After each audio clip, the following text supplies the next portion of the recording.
একজন মানুষের সাহস জোগানোর জন্য একজনই দরকার। হাল ছাড়ার কথা মাথাতেও আনবে না। কে বলেছে এই রেসটা শেষ হয়ে গেছে? তুমি জানবেই না কিভাবে পরিস্থিতি বদলে যেতে পারে। হ্যাঁ, কিন্তু ওঠো, ভেঙে পড়ো না। দাঁড়াও নারুটো, ও এখন দৌড়ানোর পক্ষে খুবই দুর্বল। ও যদি নিজে উঠতে না পারে তাহলে আমি ওকে নিজের পিঠে তুলে দৌড়াবো। তুমি এখনো হাল ছেড়ে দেবে? যখন তোমার কাছে সেই সুযোগটা এসেছে যেটার জন্য তুমি সারা জীবন অপেক্ষা করেছিলে, কাউকে দেখিয়ে দিতে চাও তুমি ভরসার যোগ্য, বিশ্বাসের যোগ্য। এখানে এর চেয়ে দ্রুত গতির নৌকো নেই। অনেক ধন্যবাদ দাদু। এটা কোনো সমস্যাই নয়। ছুরি মানুষকে আঘাত করার উদ্দেশ্যে আবিষ্কার করা হয়নি।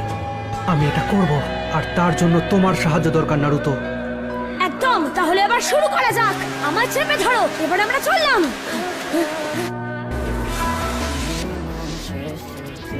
অত উপরে উঠতে হবে এখন।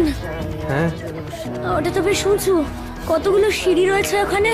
আমি সঠিক জানি না, সেই জন্যই ওরা এই সিঁড়িগুলোকে দ্য স্পিরিট ব্রেকার বলে ডাকে। হ্যাঁ, যেই নামেই ডাকুক, আমার কাছে কোনো ব্যাপারই নয়। চলো এবার।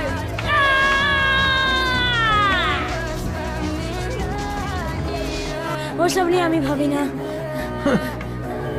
আরে বোকা, তুমি তো নিজেই বলেছিলে তোমায় এখনো একজন মানুষ বিশ্বাস করে। তাহলে